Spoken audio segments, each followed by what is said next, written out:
E vamos ler no livro de Atos dos Apóstolos, no capítulo 9. Atos dos Apóstolos, capítulo 9. Essa conversão de Saulo, que todos nós já lemos, relemos e ouvimos tanta coisa.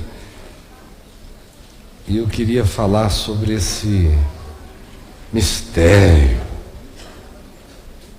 que muda a vida de um ser humano assim. Vocês lembram que Estevão, um dos diáconos da igreja de Jerusalém, havia sido morto, apedrejado, em razão do testemunho que dera e da oposição que recebera por parte das autoridades religiosas do Templo de Jerusalém. E lá há uma sutileza quando se termina a descrição da morte por apedrejamento de Estevão, que é o seguinte: as roupas dos que apedrejavam a Estevão eram deixadas ou foram guardadas por um homem chamado Saulo. É a primeira menção dele no livro de Atos. É o cara que está segurando as roupas da moçada que está apedrejando o Estevão, aquela atitude semelhante a que há poucos dias atrás eu fiz referência aqui, daquele indivíduo que viu a mulher adúltera ser apanhada em flagrante adultério, posta diante de Jesus, e aí perguntaram a Jesus: o que a gente deve fazer com a pedra, as pedras? E Jesus disse: quem nunca tiver errado, joga a primeira pedra. E tinha um irmãozinho português no primeiro, bem na frente, e tacou, pá! Aí Jesus olhou para ele e falou: você nunca errou, meu filho? Ele falou: dessa distância nunca, Senhor. Então, um pessoal que estava nesse espírito, né? Daqui não dá para errar. Aí pá, pá. Eles deixavam as suas roupas nas mãos do Saulo. E não estava jogando pedra porque não precisava, ele tinha um poder maior. E é esse poder maior que vem a se manifestar depois, porque em Atos 9 se diz o seguinte: Saulo, respirando ainda ameaças e morte contra os discípulos do Senhor, dirigiu-se ao sumo sacerdote e lhe pediu cartas para as sinagogas de Damasco, a fim de que, caso achasse alguns que eram do caminho, assim homens como mulheres, os levasse presos para Jerusalém. Seguindo ele estrada fora, ao aproximar-se de Damasco, subitamente uma luz do céu brilhou ao seu redor, e caindo por terra, ouviu uma voz que dizia: Saulo, Saulo, por que me persegues? Ele perguntou: quem és tu, Senhor? E a resposta foi: eu sou Jesus, a quem tu persegues. Mas levanta-te e entra na cidade, onde te dirão o que te convém fazer. Os seus companheiros de viagem pararam emudecidos, ouvindo a voz, não vendo, contudo, ninguém. Então se levantou Saulo da terra e, abrindo os olhos, nada podia ver, e, guiado pela mão, levaram-no para Damasco. Esteve 3 dias sem ver, durante os quais nada comeu e nem bebeu. Pai, nós estamos juntos aqui com essa esperança no coração de ouvirmos a voz do Espírito Santo. E pedimos que tu nos desimpeças, que tu nos desobstruas, que tu nos desentupas os sentidos naturais e espirituais, de tal modo que nossa mente esteja focada e o nosso espírito esteja ávido. E assim derrama sobre nós a tua palavra, e que ela nos penetre e que ela nos semeie a compreensão da vida, e que ela faça abrir em nós muitas sementes de fé, pelas quais nós viveremos e nos nutriremos e seremos vitoriosos em nome de Jesus. Amém e amém. Podem se assentar.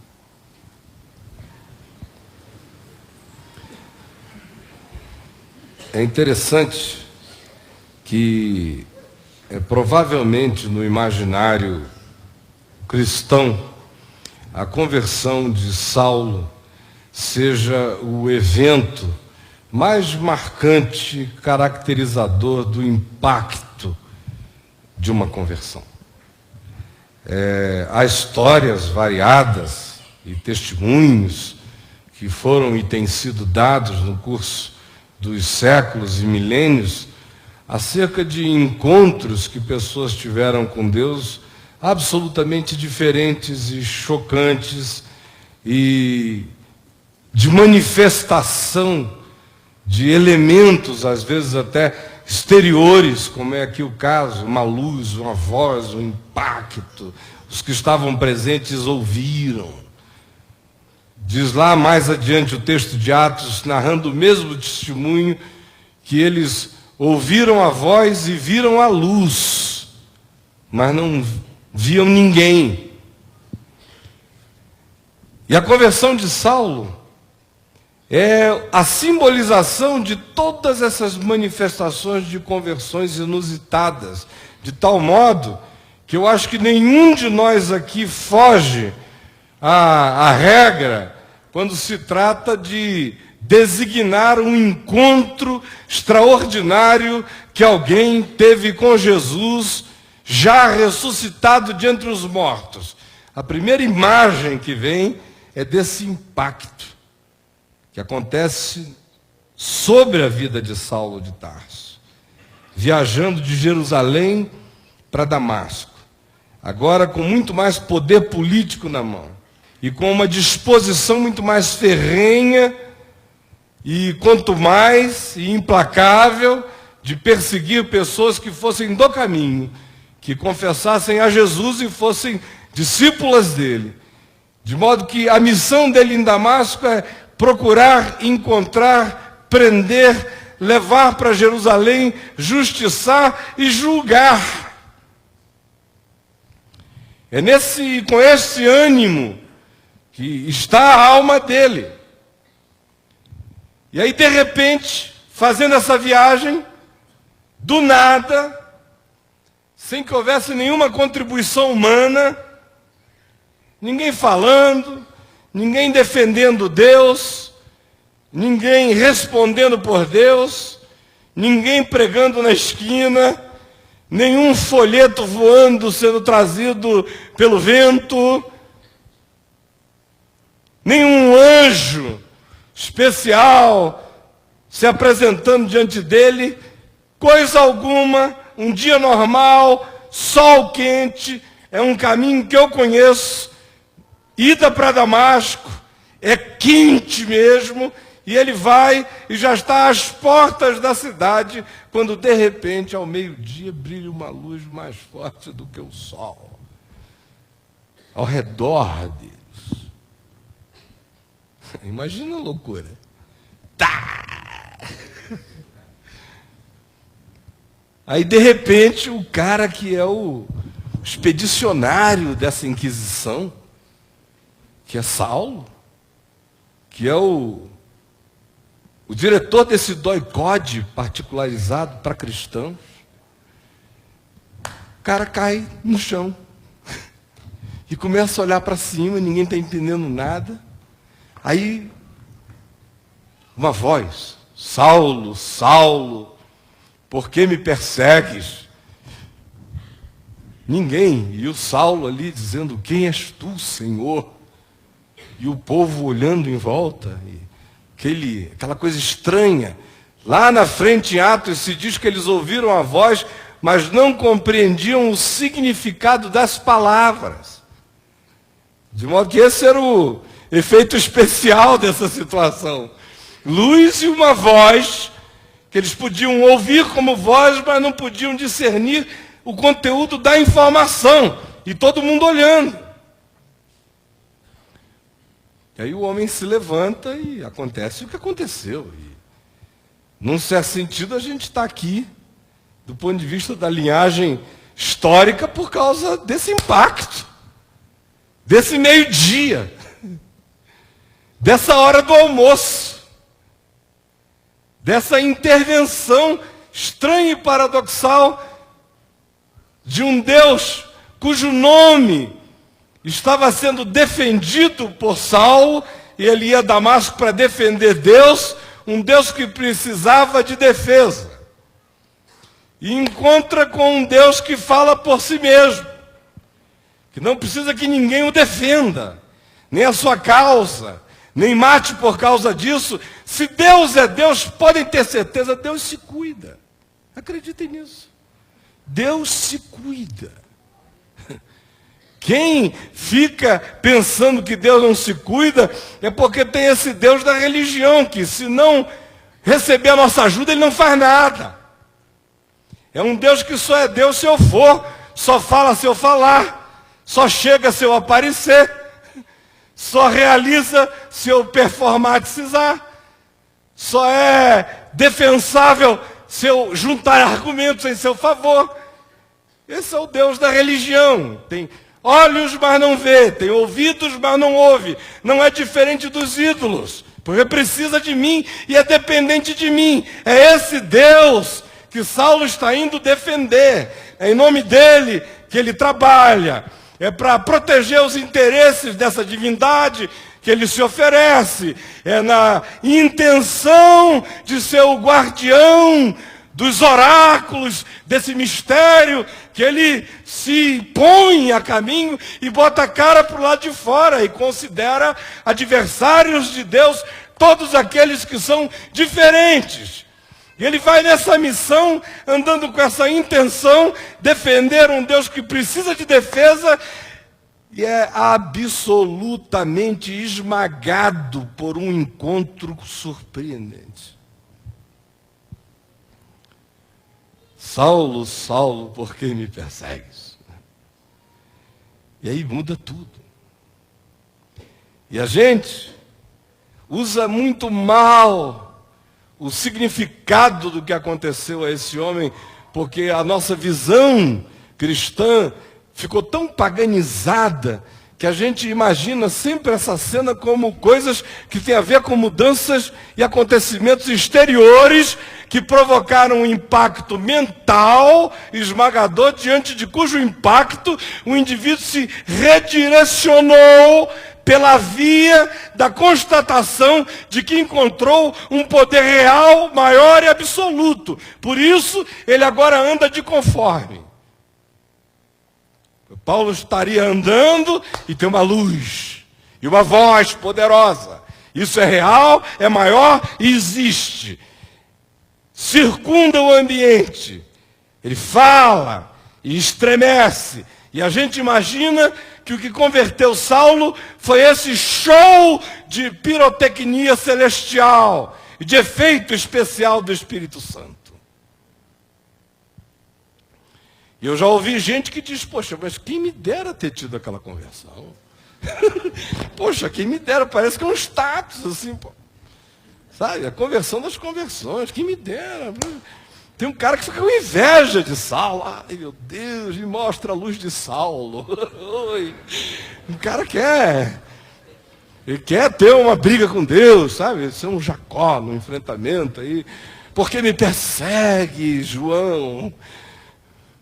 Quem és tu, Senhor? Ah, eu sou Jesus. Ah, legal, agora eu sou o teu discípulo. É mais ou menos isso que o pessoal quer. Parece que acontece fora da gente, entendeu? Encontrou ali. E é por causa dessa visão tão pobrinha do significado da conversão que a gente continua como a gente é.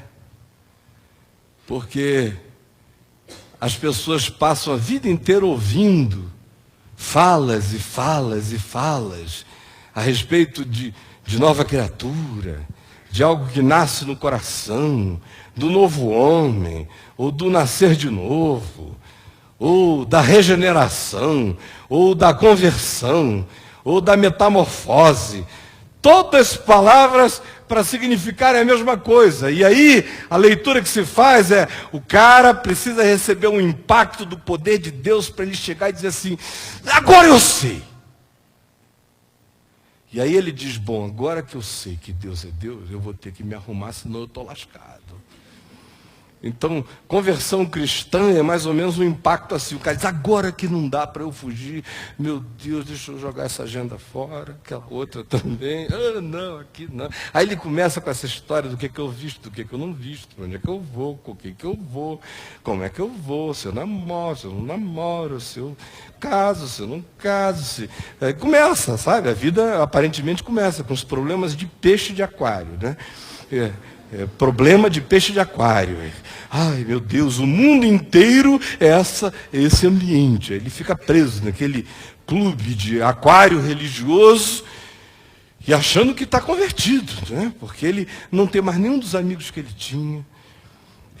Ele não sabe mais nem se comunicar com o padeiro. Se o cara não chegar para ele e disser de manhã cedo, a paz, irmão, ele não consegue, ele não sabe o que ele diz, sabe?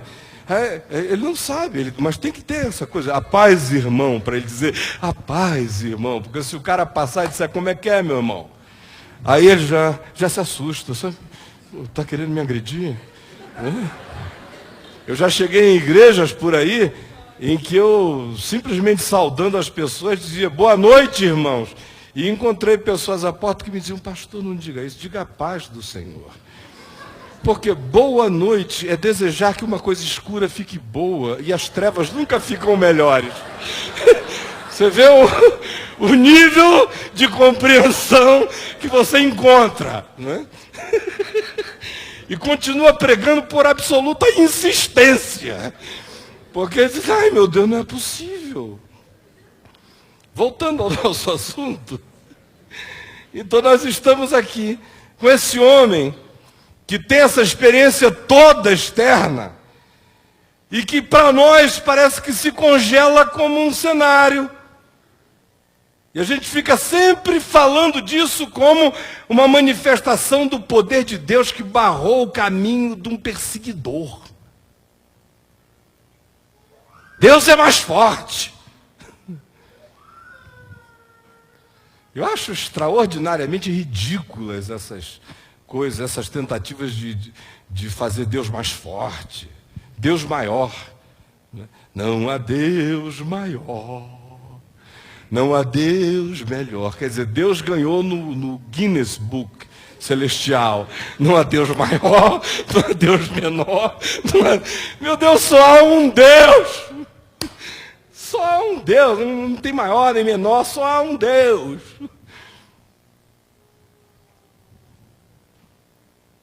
Então, a gente fica sempre preso a vida inteira a essa ideia de que o que vai nos mudar é se um dia você levar um cacete tão grande, sobrenatural de Deus, que ele se manifeste de um modo tão incontestável, palpável e tangível, que você daí para frente não tem mais nenhum outro recurso a não ser se submeter.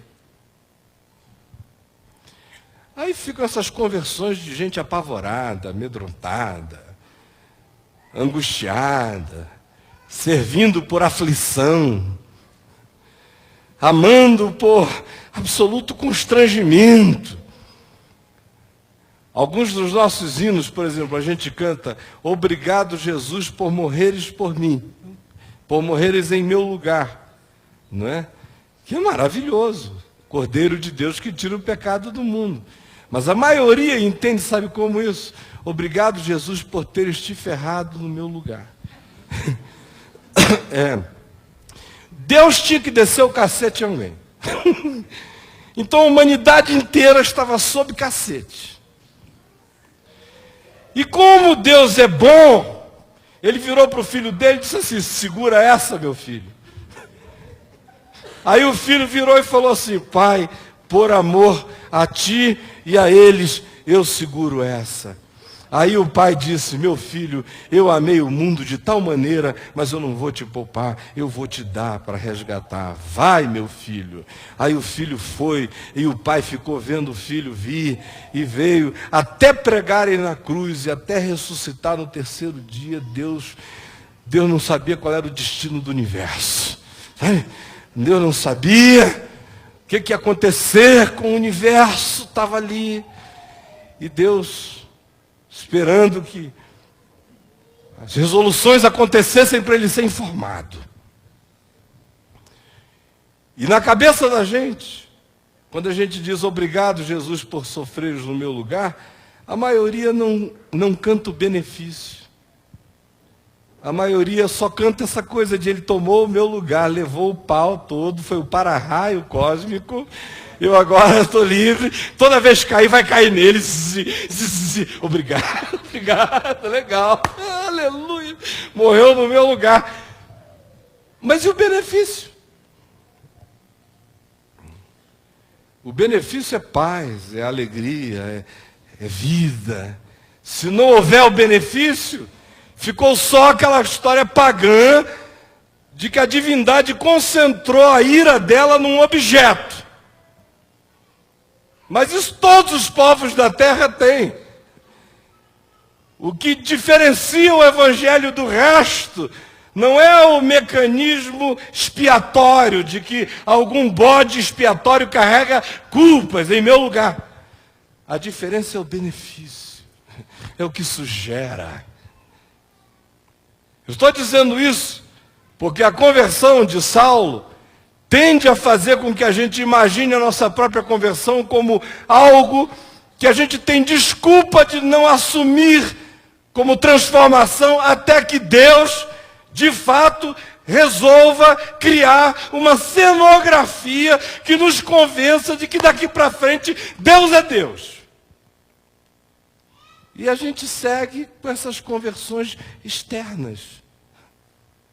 Paulo não interpretou a conversão dele com essa miraculosidade e baseado nas exterioridades. Ele fala acerca disso no livro de Atos dos Apóstolos mais 3 vezes. Mas você não vê menção desse momento nas cartas dele, a não ser de modo metafórico. Porque o que o impressionou não foi o que aconteceu fora. O que o chocou foi o que aconteceu dentro. Porque é só no ambiente interior que essa mudança pode resolver e fazer, instalar e acontecer alguma coisa. Do lado de fora, nada. É por isso que no Evangelho você vê uma quantidade imensa de pessoas que são libertas de demônios, curadas de enfermidades, ressuscitadas dos mortos, alimentadas com alimento miraculoso, e todo mundo continua com o coração endurecido, porque a menos que algo aconteça de dentro para fora, pode chover anjo na sua cabeça, que absolutamente nada vai mudar no seu coração. Então a interpretação que Paulo faz é dessa coisa de dentro. E por que eu estou falando isso? Olha aqui para mim. Eu sei que 80% dos que aqui estão se consideram convertidos. Porque o cara se considera convertido quando ele foi batizado e é membro de uma comunidade, uma igreja. E ele confessa que Jesus Cristo é o Senhor. Ele diz: eu sou convertido. Ele dizima, ele não falta às reuniões. Quando ele tem uma chance, ele fala. Quando ele pode, ele convida. Ele é convertido. E todo mundo dizia: o fulano está firme. Você viu como o fulano está firme? Se ele sumir um pouquinho, o pessoal vai dizer: será que o fulano deixou a fé? Porque é tudo tão exterior. É tudo num lugar, é lugarizado. Se ele vem a um lugar, ele está firme. Se ele não vem a um lugar, ele não está firme. Quer dizer, a conversão dele é contabilizável. Aí alguém chega e diz assim: ele está crescendo na fé, você viu como ele está orando? significa dizer, não que ele está orando, porque vai ver que na hora em que o cara aprende a orar no meio evangélico, na maioria das vezes ele desaprendeu a orar diante de Deus. Na hora que o crente diz para o outro, agora viu como ele está orando, em geral o cara parou de orar dali para frente.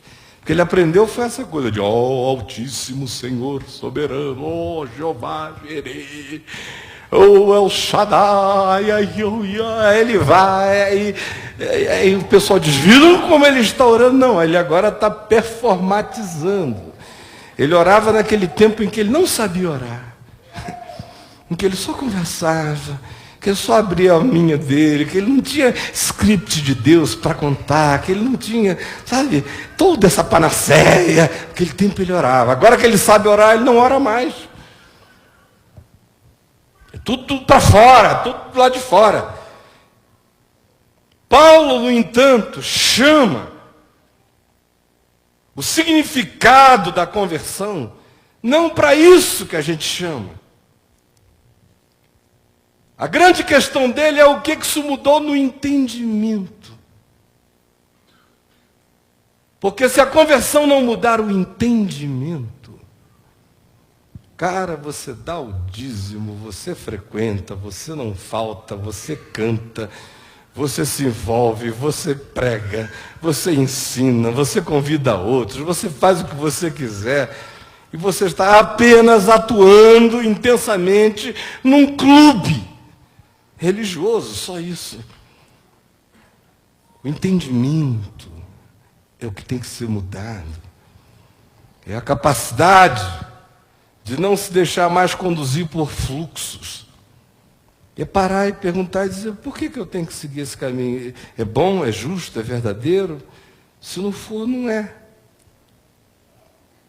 A conversão desmonta e desconstrói valores e sistemas inteiros e coloca você numa situação de revirginamento mental para reiniciar, perguntando o que é e o que não é, porque a genuína conversão já instala em você um valor essencial tão mais profundo que é a partir dele que você vai começar a enxergar todas as demais coisas na vida.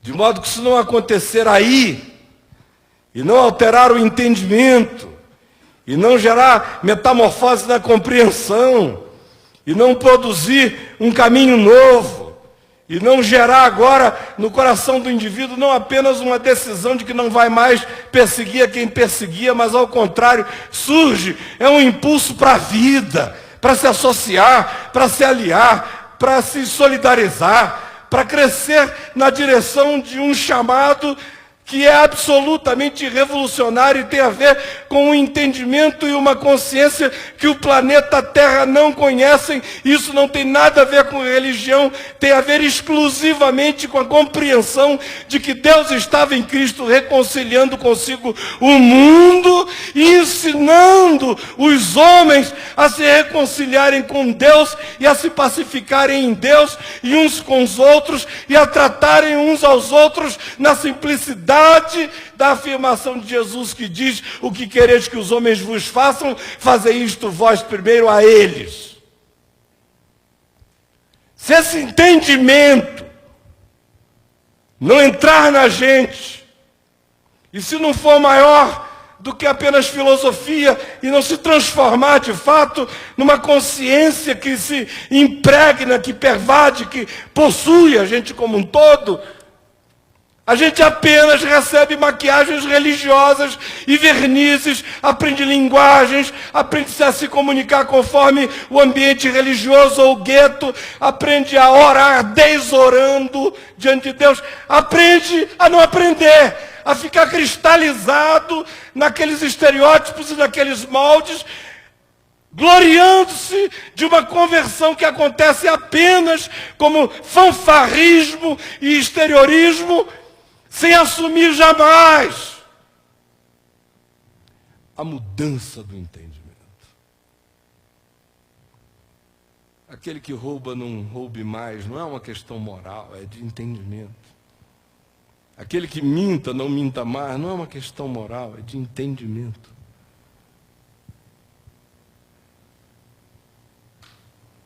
caminho não vem de fora para dentro, mas é algo que vai de dentro para fora. E apesar de Paulo estar tão cercado de histórias para contar no ambiente exterior da sua conversão, ele, quando fala de maneira íntima a respeito do assunto, não menciona o fato. Como aqui em 1 Coríntios 15, 8, onde ele diz que esse encontro dele com Jesus equivaleu a alguém que foi tirado com fórceps de dentro do útero, que estava em estado de sofrimento e não conseguia nascer. Então ele diz que foi alguém nascido fora de tempo, passou da hora, entrou em sofrimento, foi arrancado com fórceps, com trauma. A palavra grega que ele usa é trauma. É algo que acontece como um trauma que traz à luz.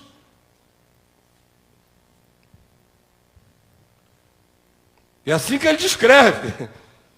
Eu tinha entrado em sofrimento e estava ali e de repente o parteiro da eternidade veio e num trauma de amor me trouxe para a luz, para a vida. Ou então, como em 2 Coríntios, no capítulo 4, no verso 6, quando ele descreve também o estado no qual ele vivia de cegueira pela lei, aquele véu, e de repente ele diz, de trevas resplandeceu luz. E ele, de fato, no texto original, imita e repete a formulação do Gênesis que diz, Deus, haja luz e houve luz. De fato, ele está citando o Gênesis, dizendo, eu vinha na escuridão, de trevas resplandeceu luz. Deus disse, haja luz e houve luz. E a luz resplandeceu no meu coração para iluminar o conhecimento de Deus que me foi revelado e manifesto na face de Cristo.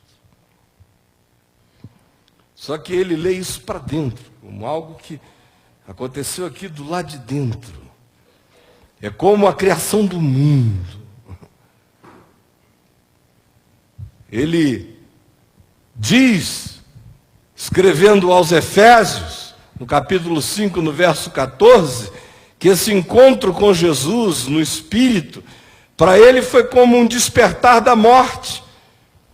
E aí ele se coloca dentro de um outro cenário, de uma outra imagem. Primeiro é a do parto. Segundo é da criação do mundo. O terceiro é um morto numa tumba. Um Lázaro. Para quem se diz, levanta, ó tu que dormes, ergue-te de entre os mortos, e Cristo te iluminará. Para ele a experiência é como ter saído da morte. E por último, ele diz em 1 de Timóteo, no capítulo 1, no verso 14, que o encontro dele com a graça de Deus naquela estrada foi como a vitória de um rio contra uma represa.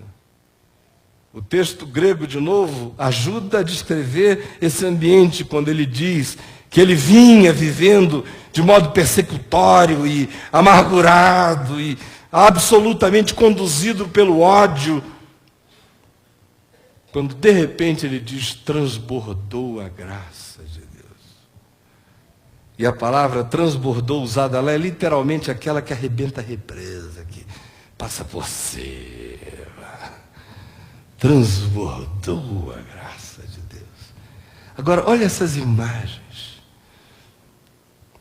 É um indivíduo que não consegue nascer. Está agarrado a um mundo que, se ele ficar nele, ele vai morrer. Aí, de repente, um trauma. Não despreze os traumas. Porque a quantidade de coisas lindas que Deus faz nesta vida a partir de traumas é enorme. O cara não consegue nascer de repente o trauma. Pá! E ele vem à luz. Ou a criação do mundo. Às vezes, o próprio indivíduo desiste de si mesmo. Eu não nasci para isso. Ele mal sabe que não está na mão dele. E que provavelmente, quando ele menos espere, de terra vai se resplandecerá a luz.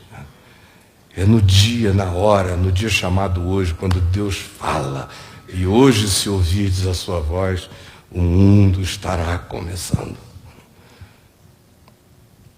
Ou é como ser levantado da morte. Ou então, é como quem não resiste mais. Resistiu, mas foi transbordado pela graça de Deus. Por que eu estou dizendo isso?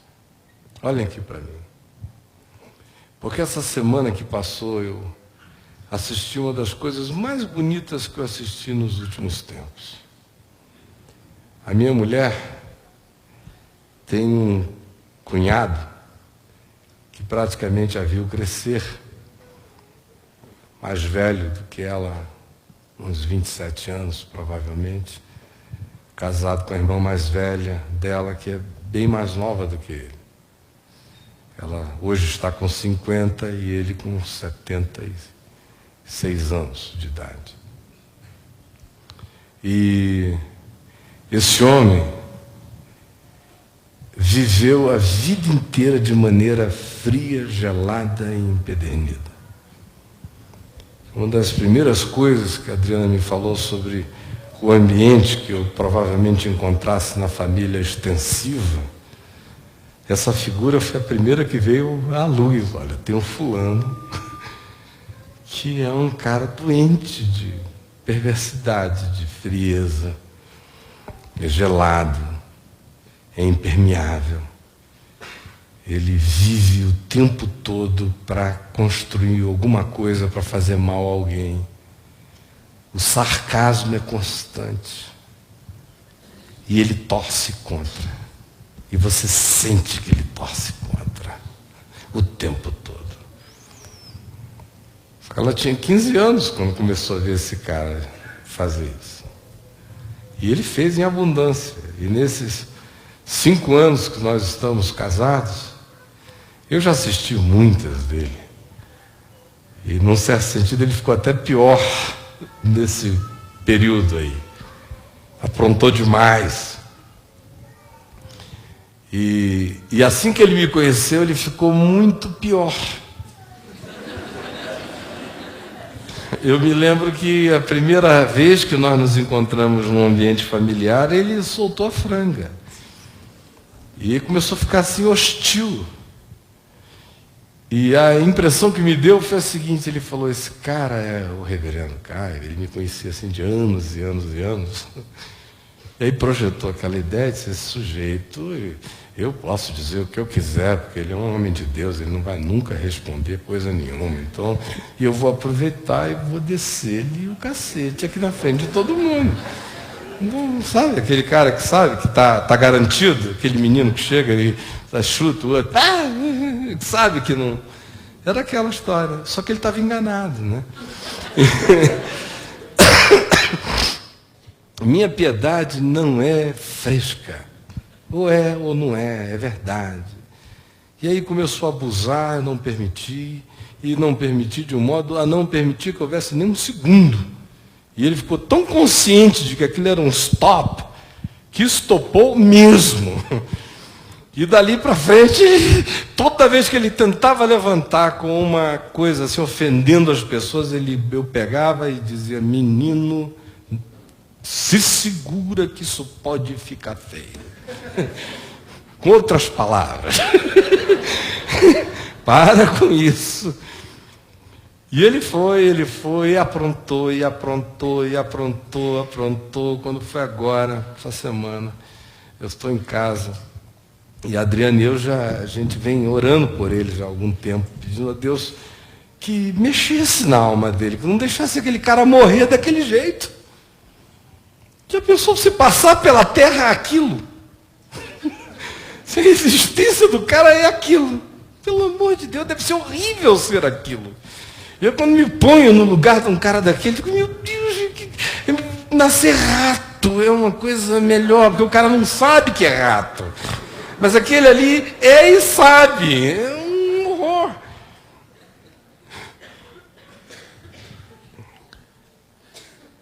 E a gente vinha orando. Quando foi essa semana, eu recebi um telefonema da Adriana, que estava no hospital visitando uma pessoa, e me ligou de lá com a irmã, dizendo, olha, dava para você correr na casa da minha irmã, porque o fulano está tendo um ataque, um colapso. Aí eu corri para lá, cheguei com o meu enteado mais novo, e a gente foi entrando, mas o cara é tão sarcástico, que quando ele foi me vendo entrar, ele falou assim, não estou precisando de extrema unção. Pode guardar sua extrema unção para outro. Aí eu falei, só se for com limão a tua extrema unção, assim. Espremer limão em você. Com sal grosso. Mas o sujeito estava ali, passando mal, aquela atitude. Quando foi na quarta-feira, a Adriana foi ao hospital visitá-lo, que ele teve que ser internado, e a coisa foi ficando feia, de segunda para terça um horror, de terça para quarta ele estava mal. Aí ela chegou lá à tarde, e ele virou para ela e falou, olha, eu queria te falar uma coisa. Ela falou até que achou que ele estava que ia ser mais uma, sabe? Eu queria te falar uma coisa. Eu preciso falar com o Caio. Eu preciso pedir perdão a ele. Aí ela falou, mas o que houve? Como se ela não soubesse que o cara tinha. O que houve? Sabe essas falsidades bondosas, né? Assim, o que houve? Não, é porque eu mudei de time aqui. De ontem para hoje eu mudei de time. Eu mudei de time dentro de mim. Aconteceu uma coisa comigo que eu mudei de time. Pelo amor de Deus, como é que vocês suportaram tanto sarcasmo? Aí o cara começou a falar dele. 76 anos de ratice. Falando. Ela disse, ficou perplexa. Chegou em casa chocada, sentou na minha frente chorando, falou, olha, você não acredita o cara dizendo que quer te ver, para te pedir perdão, porque ele precisa mudar de time. E que ele mudou dentro dele. Mas ele não sabe o que ele faz agora. Aí no dia seguinte, na quinta, nós fomos lá. E eu vi aquele homem aparentemente inalcançável, empedernido, implacável, intangível, que não quis ter filhos, que não quis amar, que não quis coisa nenhuma, que só quis se proteger, que se cobriu de uma capa, chegar para mim e me dizer, isso tudo, olha, eu passei a vida fazendo os outros me odiarem, eu semeei ódio, eu não quis gerar filhos, eu não quis amar ninguém, eu me protegi do amor, eu me protegi de todo mundo, eu fui implacável mesmo, só que eu não sei o que aconteceu uma coisa dentro de mim, eu mudei de time. E eu agora estou vindo. E o cara, eu vi que ele estava vendo. Ele falou, estou vindo, meu amigo, eu estou vendo, agora eu estou vendo. E eu disse a ele, amém, eu sei que você está vendo. Ele disse, mas eu estou vindo, agora eu estou vindo, você entendeu? Eu estou vendo. Gente. E aí ele começou a me dizer o que ele estava vendo. Ninguém falou, ninguém pregou, ninguém jogou água benta, ninguém fez nada. Porque Deus continua a ter os meios-dias dele. À meia-noite, às 2 da manhã, cada minuto dessa existência. Ele entra do jeito que ele quer. E eu não tive a menor dúvida de que essa semana eu vi um indivíduo encontrar com Jesus na estrada de Damasco. Uma mudança dessas que vão nas vísceras. Muito mais profunda do que uma menina que estava ali na prostituição. Eu nunca encontrei uma prostituta a fim de ser prostituta. Geralmente, quando uma mulher gosta de ser prostituta, ela vira adúltera, você entendeu? Ela casa com um carinha para fazer o papel do corno manso, e ela que é ávida, ela vai e se entrega por prazer, como diz Oséias, a vossa mãe é pior do que as prostitutas que recebem a paga, porque ela se dá pelo prazer da prostituição. Mas as que estão recebendo paga ali, meu Deus, elas não têm prazer, não têm coisa nenhuma, pedem a Deus que aquilo acabe logo. A fila anda, é um desconforto. O sonho de toda prostituta é encontrar um amor, um marido, é ter filho, é largar aquilo, não tenham dúvida, por isso é que elas nos precedem a muitos de nós no reino de Deus. Jesus disse. E a gente fica trazendo no palco a menina para dar o testemunho. Eu era prostituta, deixei de ser. Aleluia, toda prostituta que eu conheço quer deixar de ser. Graças a Deus, você deixou. Agora, eu não conheço ninguém mau que queira deixar de ser, você entendeu? A perversidade, quando se instala, que passa a ser o sujeito, ele não se enxerga, ele não quer. E aí vem essa mão poderosa e mexe o entendimento. E o cara em 48 horas entende, vê o que ele não viu a existência inteira. E quer se reconciliar com os homens, e com o mundo, e com ele mesmo, e com Deus. Estou dizendo isso para você não se considerar convertido nunca. Para você não ter essa historinha de conversão cristalizada no seu passado. No dia 17 de julho de 1982, eu me converti. Aleluia! Daquele dia em diante, você não foi mais nada. Você virou aquele boneco convertido. Me converti, levantou a mão. Aí ficou lá, convertido. Minha conversão, 17 de julho de 82. Eu me converti numa estátua de sal. Aí está lá ele, convertido. Deu um testemunho, irmão. No dia 17 de julho de 82, eu me converti. Aleluia. O que mudou? Nada. Eu me converti, ó. Já estou convertido, o que tem que mudar mais? Está lá. Convertido. Isso é aquela brincadeira de criança, né? Que os cariocas brincavam quando eu cheguei em Copacabana, que era de brincar de estátua. Não sei se vocês conhecem essa brincadeira de criança. Eu nem me lembro mais como é que era. Eu sei que alguém gritava assim, estátua, né? Aí o cara tinha que ficar. Não podia se mexer, virou evangélico. Estátua!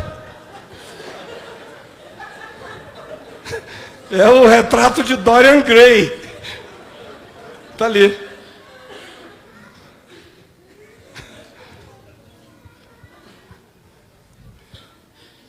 Não seja isso, pelo amor de Deus. Há uma mudança de entendimento para acontecer todos os dias. Há uma crescência nessa compreensão. Há traumas que vão fazer a gente nascer para novas percepções e dimensões. Há represas e continmentos que a gente ainda tem que vão ceder e vão dar lugar a uma enchente da graça de Deus. Há mundos que Deus está recriando no ser da gente todo dia pela palavra. E há o despertar de toda a sonolência, chamando a gente sempre a se renovar no espírito do nosso entendimento.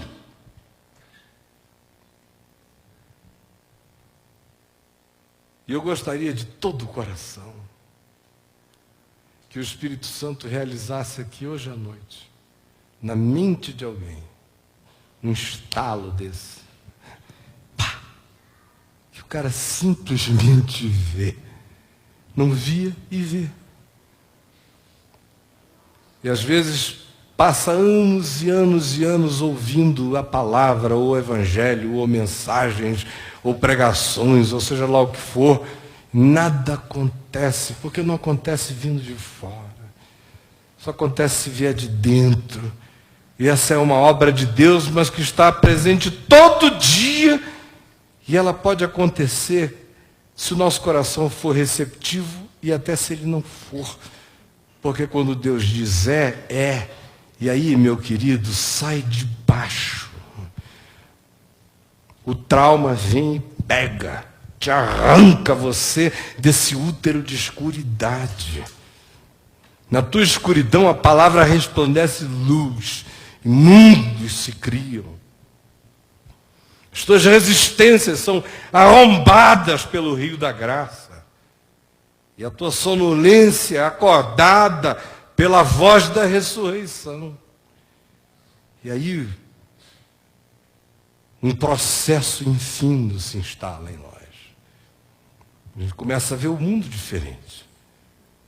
Não é apenas uma questão de para onde você foi, a que grupo você pertence. Não tem nada a ver com isso, tem a ver com uma mudança na mente.